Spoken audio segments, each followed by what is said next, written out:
So I'm happy to see all of you. I'm going to talk for a little bit and then we'll do practice together.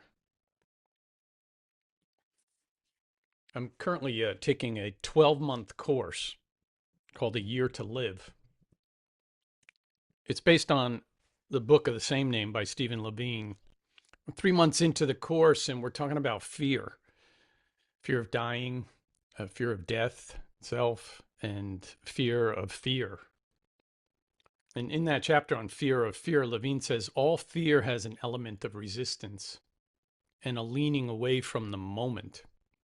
He goes on, its dynamic is not unlike that of strong desire, except that fear leans backward into the last safe moment, while desire leans forward toward the next possibility of satisfaction.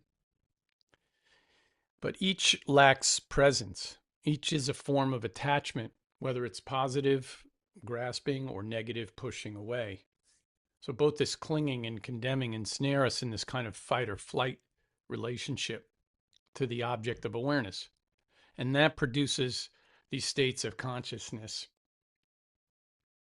So our fear, worry, and stress are caused by attachment. And you could see it that way. And keep us in a chronic, or at least can keep us in a chronic state of fight, flight, freeze.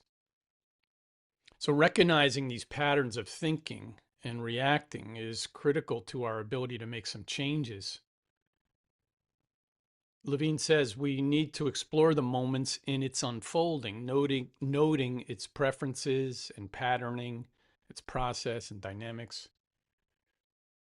And he emphasizes that psychological holding, like in what we do in fear, grief, control, it often manifests as tension, especially in the belly. And that softening this region becomes the way to emotional and existential, really, openness. While the book emphasizes looking at death specifically, the subtitle, How to Live This Year as If It Were Your Last, points to the impermanence of life and also an invitation to live fully today as life really is for us. From that point of view, we're invited to work with attachment and reactivity and using the wisdom and the practices of mindfulness meditation. One such meditation is called the soft belly meditation. The soft belly meditation recognizes that attachment and judgment produces this tension, and that tension and resistance are held in the mind and in the body. And those two things are influencing each other all the time. In trauma work, we say the body is a warehouse for our experiences, but we often remind people that the body is also a processing center for those experiences, a place where one can let go of the holding, perhaps even the holding of a lifetime. So this soft belly meditation is a simple practice. It invites us to bring awareness to the belly, to the abdomen, and then also working with allowing it to kind of soften and release the contraction and the tension. It works a little bit with the breath, which we also did last week here, talking about the breath. And it works with the breath to kind of deepen this, what's natural, really, this softening kind of space and opening it up. So, I always like to look at the science and the research side of things too. And while soft belly meditation is not widely studied under that exact name, what it's doing is related to a lot of other practices that does have research on it. Vagal nerve regulation, somatic mindfulness, breath work. And so just briefly, without getting too kind of into the weeds about it, the research shows that when we adjust our breathing, especially that kind of smooth and soft diaphragmatic breathing, that activates the vagus nerve.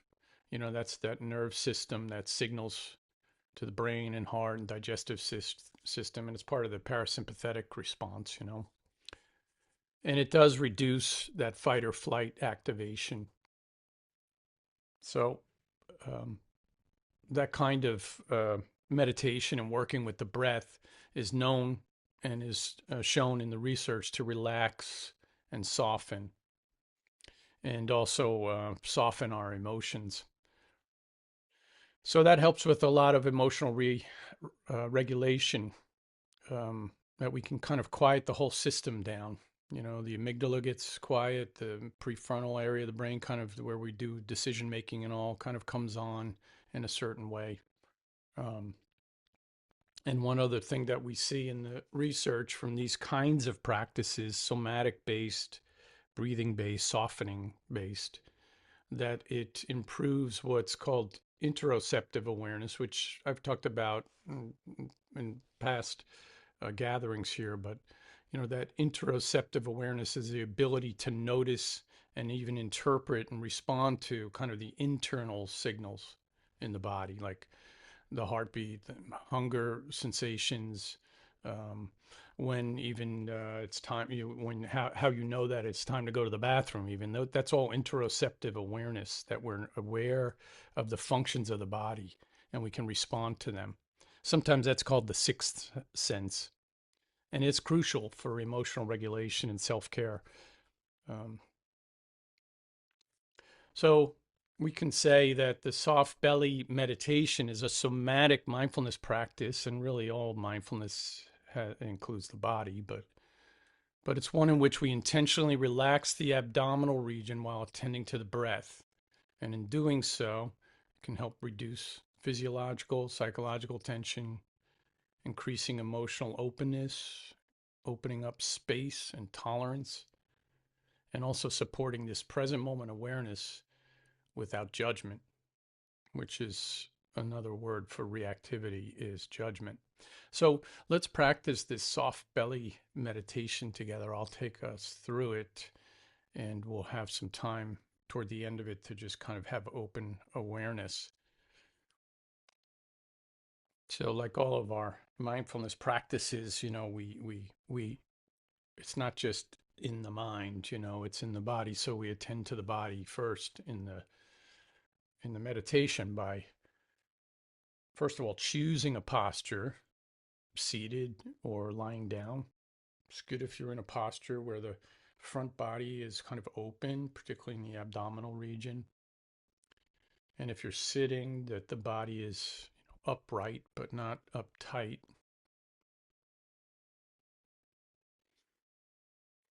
And it's important in the soft belly meditation that we not push or force. You know, that just creates more tension. This is more of a gentle invitation to soften. So, taking a few intentional and maybe deeper breaths right now, and feeling the body as you breathe in and breathe out.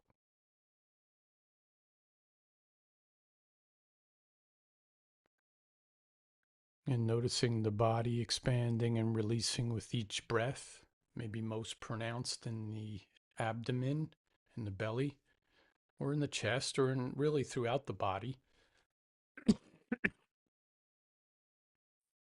And just allowing that breathing to deepen just naturally as you attend to it, as you pay attention to the rising and falling of the abdomen.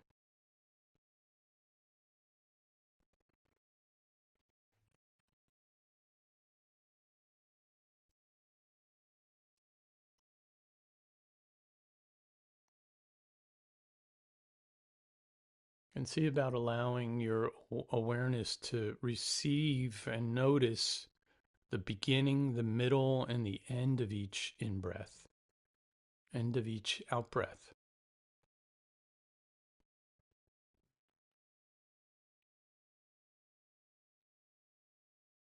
And when the mind becomes distracted, just gently returning to the belly with your awareness.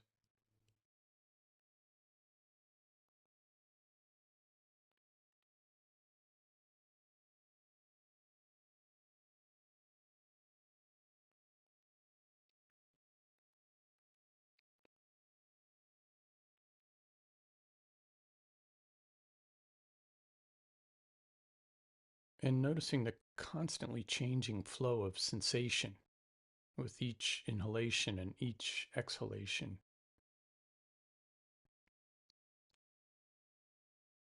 And begin to soften around these sensations as best you can. And it's okay to get into that flow of the changing nature. The only thing that's written in stone is that nothing is really written in stone.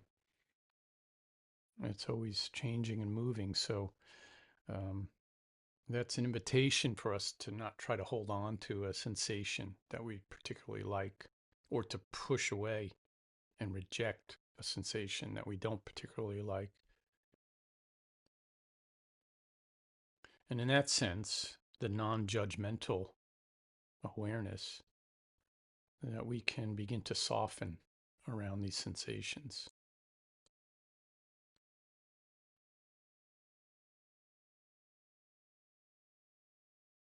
And in that sense, to allow the breath to be a partner in receiving whatever sensations are present, so that you get to experience your full life and the experience of paying attention to the body in this moment.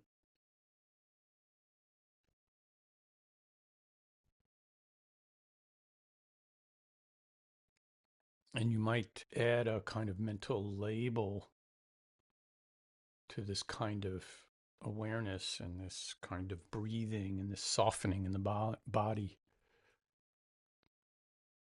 But as you breathe, you might say soft belly.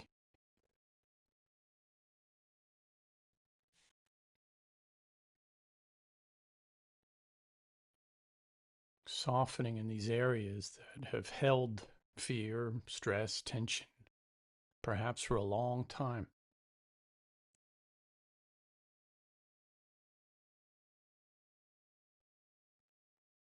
Allow the belly to unclench without forcing it to do so.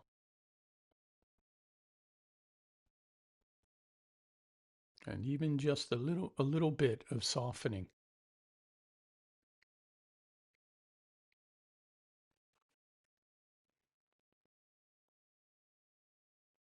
And letting that softness spread throughout the body, becoming aware that also in the pelvis, in the chest, the shoulders, the face, and the hands, we can soften in all these places just by breathing in and breathing out and releasing.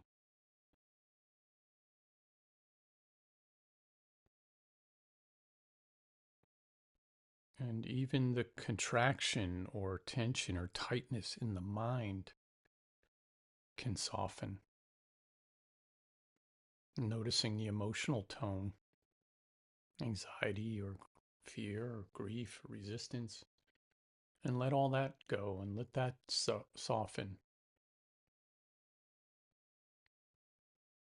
And just for this time, letting go of that holding of a lifetime, that clenching,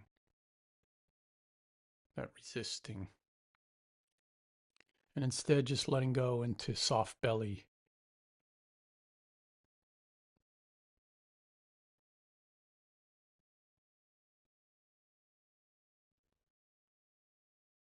Soften the grief, the distrust, the anger, whatever it is that makes the belly hard in you.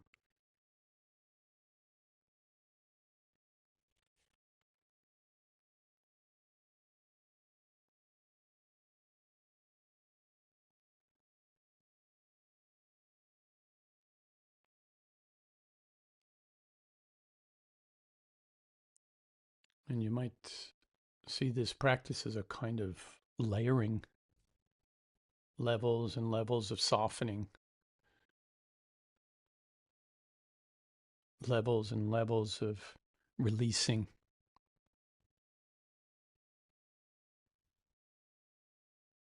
And doing so moment by moment, allowing each breath its full expression in the soft belly.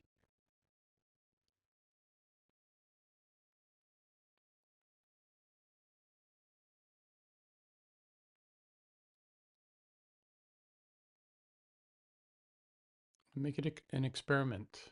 letting go of the hardness, let it float into something softer, kinder.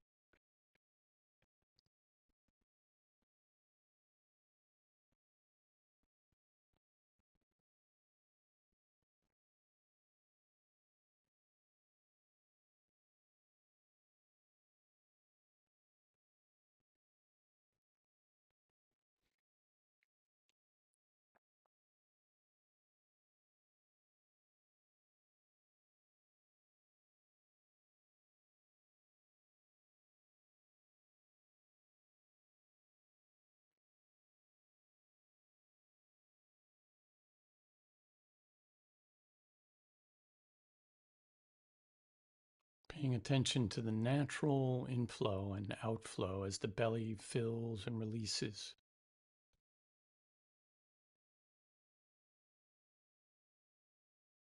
And let that belly be flexible so that it moves easily. Let there be an easy stretching of the muscles around the belly.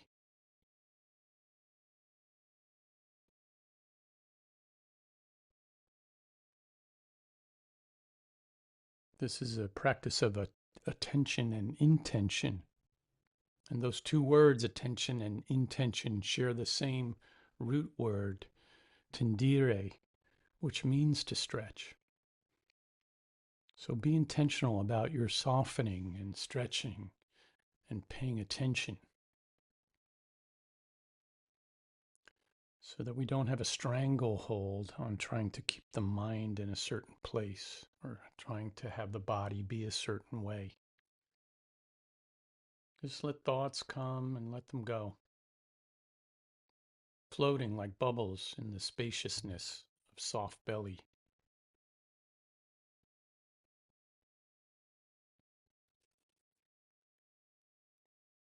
Holding to nothing, softening, softening, just allowing rather than fixing.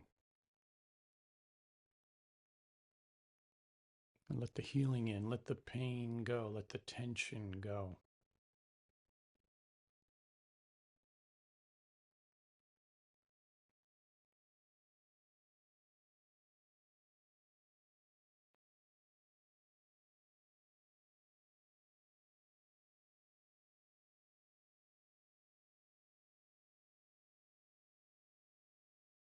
In the soft belly, there is a vast spaciousness in which to heal and to see clearly, in which to discover our unbounded nature.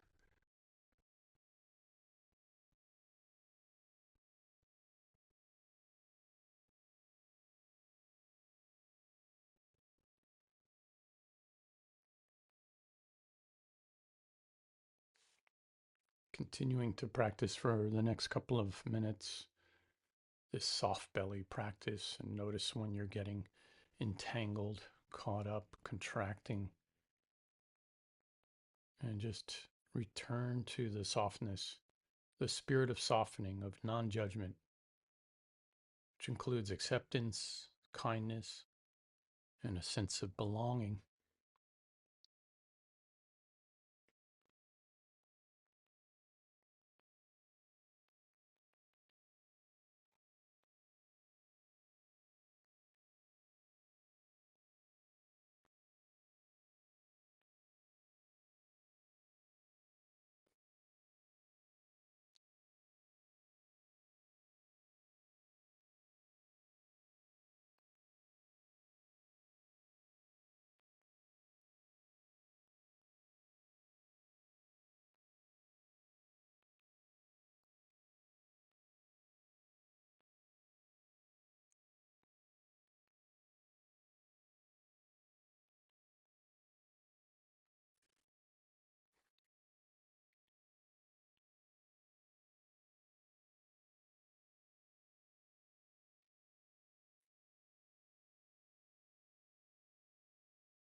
This is a poem by Mary Oliver entitled Wild Geese.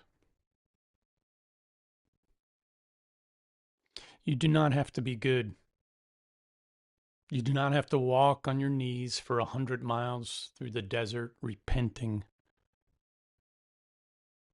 You only have to let the soft animal of your body love what it loves. Tell me about despair, yours, and I will tell you mine. Meanwhile, the world goes on. Meanwhile, the sun and the clear pebbles of the rain are moving across the landscapes, over the prairies and the deep trees, the mountains and the rivers. Meanwhile, the wild geese, high in the clean blue air, are heading home again. Whoever you are, no matter how lonely, the world offers itself to your imagination, calls you like the wild geese, harsh and exciting, over and over, announcing your place in the family of things.